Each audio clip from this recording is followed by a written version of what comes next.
علیہ وسلم وہ افکار، وہ اقوال جو نبی پاک صلی اللہ علیہ وسلم نے ہمیں زندگی گزارنے کے لیے بتائے، سکھائے اور سمجھائے، وہ سنت ہیں۔ اب اجماع کیا ہے اور قیاس کیا ہے؟ تو اجماع کے حوالے سے اس میں بڑی مختصر اس کی جو وضاحت ہے وہ یہ ہے کہ اجماع کے اجتہاد کہتے ہیں دی لاجیکل ایجوکیشن فرام قرآن اینڈ سنہ بائی اے کونسل۔ اچھا، یہ ہے اجتہاد کہ قرآن و سنت کی تعلیمات کو عقلی اور فکری دلائل اور براہین کے ساتھ پیش کرنا، یعنی قرآن و سنت کی روشنی میں تعلیم دینا انسانوں کو عقل اور فکر کی بنیاد پر، دلائل کی بنیاد پر، یعنی انسانی زندگی میں کوئی بھی مسئلہ جب پیدا ہوتا ہے تو اس مسئلے کا حل کتاب و سنت کی روشنی میں پیش کرنا، یہ اجتہاد ہے۔ اور اس کے بعد اجماع کیا ہے؟ اجماع کے بارے میں کہ اجماع collectively opinion of council derived from قرآن اینڈ سنہ، کہ جب ایک مسئلہ پیدا ہوا اس مسئلے پر صاحب علم لوگوں نے گفتگو کی، صاحب علم لوگوں نے دلائل دیے اور کتاب و سنت کی روشنی میں اس مسئلے کی وضاحت کی، ایک گفتگو ہوئی، ایک ڈیبیٹ شروع ہو گئی، اس کے بعد پھر جو صاحب علم لوگوں کی جو کونسل ہے، جو مجلس ہے، وہ جس بات پر اتفاق کر لیں اس کو اجماع کہتے ہیں۔ علامہ صاحب، آپ نے ایک لفظ استعمال کیا ہے صاحب علم لوگ، آپ یہ فرمائیے گا کہ ہم ان کو مجتہد بھی کہتے ہیں، یعنی جو اجتہاد کے متعلق جو رائے دیتے ہیں، وہ کون سی خوبیاں ہیں، وہ کون سی ایسی باتیں ہیں جو ہم ان صاحب علم لوگوں میں جانیں گے؟ کیا ان کے پاس ڈگریز کا ہونا بہت ضروری ہے یا کچھ اور علوم پر بھی انہیں دسترس حاصل ہونی چاہیے؟ جب ہم نے اجتہاد کے حوالے سے یہ بات کی ہے کہ زمانے کے نت نئے مسائل کا حل تلاش کرنا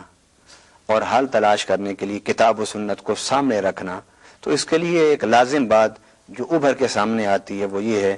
کہ اجتہاد کرنے والے، جنہیں مجتہدین کہہ لیں یا صاحب علم لوگ کہہ لیں، کہ جو حالات حاضرہ کے مسائل کا حل کتاب و سنت سے تلاش کرنے کی کوشش کریں گے، وہ یقیناً وہ لوگ ہوں گے کہ جن کو قرآن پاک کی تعلیم ہوگی، قرآن پاک کا افہام ہوگا، سنت کو وہ سمجھتے ہوں گے، اور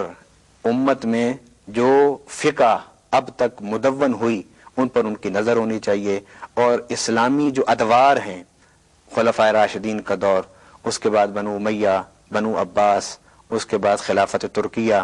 یہ جو اسلامی ادوار ہیں مسلمانوں کے، ان میں جو تشریعی قوانین ہیں، فقہ کی تدوین ہے، ان کا عروج و زوال ہے، ان سارے معاملات پر ان صاحب لوگوں کی نظر ہونی چاہیے۔ یعنی ماضی پر جو مسلمانوں کا ایک ماضی ہے، ایک اسلامی ریاستوں کا ماضی، ہماری اسلامی مملکت جو پہلے گزر چکی ہیں، جو پہلے دنیا میں آئیں اور ان کا وجود آج نہیں ہے، اس دور میں جو قانون سازی کے جو مراحل ہیں، جو قانون سازی کے لیے اساس اور بنیاد ہیں، ان کا علم ہونا چاہیے، گویا ان کو قدیم کا علم ہونا چاہیے۔ اور اس کے ساتھ ساتھ انہوں نے کیونکہ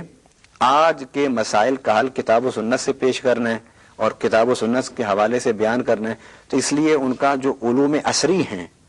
ماڈرن ایجوکیشن ہے، ان پر بھی ان کو عبور ہونا چاہیے۔ گویا آج کے مسائل کا حل کتاب و سنت کی روشنی میں وہی لوگ پیش کر سکتے ہیں کہ جو کتاب و سنت، فقہ، اجماع اور فقہا کی تاریخ اور ان تمام امور پر نظر رکھتے ہوں گے اور عبور رکھتے ہوں گے، اور اس کے ساتھ ساتھ آج کے جو علوم ہیں ان پر بھی وہ دسترس رکھتے ہوں گے۔ دین اسلام کا یہ دعویٰ ہے کہ قیامت تک کے لیے اب جو دین ہے اللہ نے عطا کیا وہ دین وحی ہے، دین قرآن ہے، دین اسلام ہے۔ اب جب یہ قیامت تک کے لیے ضابطۂ حیات ہے تو پھر اس ضابطۂ حیات کی افادیت کا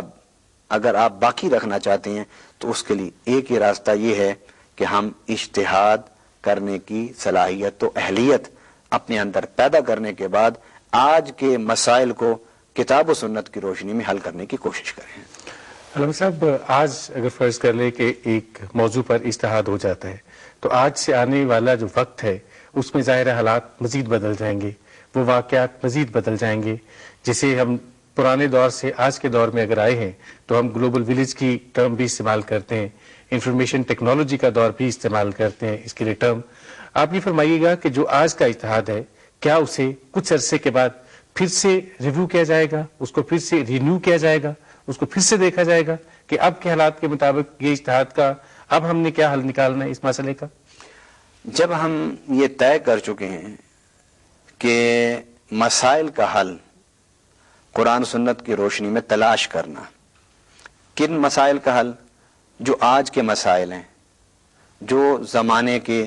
تبدیل ہونے کے ساتھ ساتھ جو مسائل پیدا ہوئے ہیں، جو ثقافت، تمدن، سیاست اور امور تجارت، معاملہ معیشت، ان کے تبدیل ہونے کے ساتھ ساتھ جو آج مسائل پیدا ہوئے ہیں، ان کا حل قرآن سے تلاش کرنا ہے. اگر کچھ وقت کے بعد زمانہ پھر تبدیل ہو جاتا ہے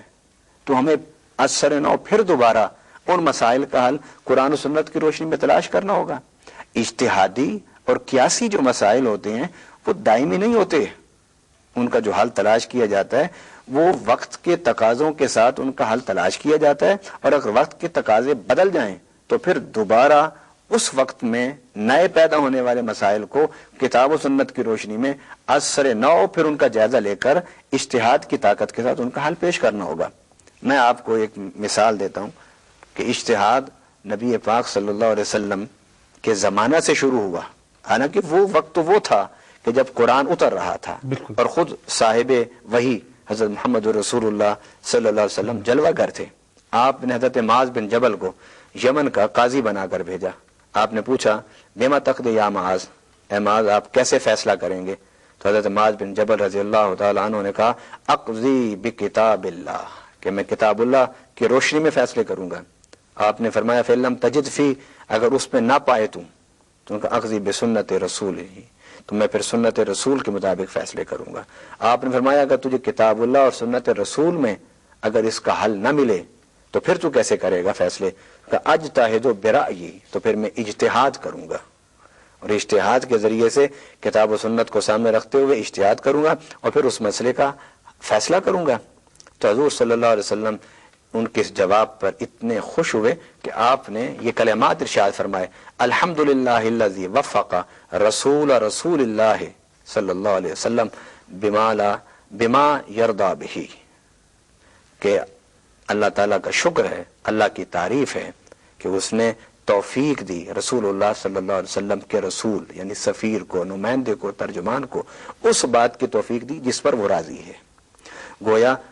اگر قرآن پاک کی وحی اترتے ہوئے صاحب وحی نبی کی موجودگی میں جب حضور صلی اللہ علیہ وسلم خود دین فہمی کے لیے جدوجہد اور مسائل کے حل کے لیے اجتہاد کا راستہ دکھا رہے ہیں اور پھر اس کی تصویب فرما رہے ہیں، اور پھر جب انہوں نے یہ کہا کہ میں اپنی رائے سے فیصلہ کروں گا، اجتہاد کروں گا کتاب و سنت کی روشنی کو سامنے رکھتے ہوئے، تو حضور صلی اللہ علیہ وسلم نے یہ دعا فرمائی کہ اللہ تعالیٰ نے تیرے منہ سے وہ بات کروائی ہے کہ جس بات پر اللہ راضی ہے.